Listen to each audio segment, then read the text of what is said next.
बिस्मिल्लाहिर्रहमानिर्रहीम। अस्सलाम वालेकुम। मैं हूं कील शहजाद और आप देख रहे हैं हिस्ट्री लोडेड। एनश बेयोग सल्जोकलो किस्त नंबर 22 के दूसरे ट्रेलर में कलच अरसलान की एंट्री दिखाई गई।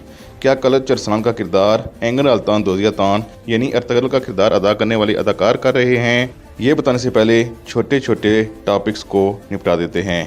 सुल्तान मलिक तबर का बदला लेना चाहते हैं और हो सकता है कि मार्कोस की मौत हो जाए। संजार ने फैसल पर हमला क्यों किया ये तो आप जानते ही होंगे, लेकिन मलिक शाह ने तिकिश को थप्पड़ इसलिए मारा क्योंकि जिस सलेबी को मलिक शाह ने छोड़ दिया था उससे तिकिश ने मार दिया। अब आते हैं कलच अरसलान के टॉपिक की तरफ। क्या कलच अरसलान का किरदार अर्तगरल गाजी का किरदार अदा करने वाले अदाकार एंगन अल्तान दोजियातान कर रहे हैं? तो ज़राए के मुताबिक ऐसा नहीं है। इसके लिए एक नया अदाकार लिया गया है जिसकी तस्वीर इस वक्त आप स्क्रीन पर देख सकते हैं। एनश बेयोग सल्जोकलो की नई किस्त आज आप लाइव देख पाएंगे और दूसरे दिन यानी कल आप उर्दू सबटाइटल में उन्हीं वेबसाइट और ऐप पर देख पाएंगे जो इससे पहले देखते रहें। अगर वीडियो पसंद आई है तो वीडियो को लाइक ज़रूर कर सकते हैं और अगर आप हिस्ट्री लोडेड पर नए हैं तो प्लीज़ सब्सक्राइब कीजिएगा। हम मिलते हैं नेक्स्ट वीडियो में, तब तक के लिए अल्लाह हाफिज़।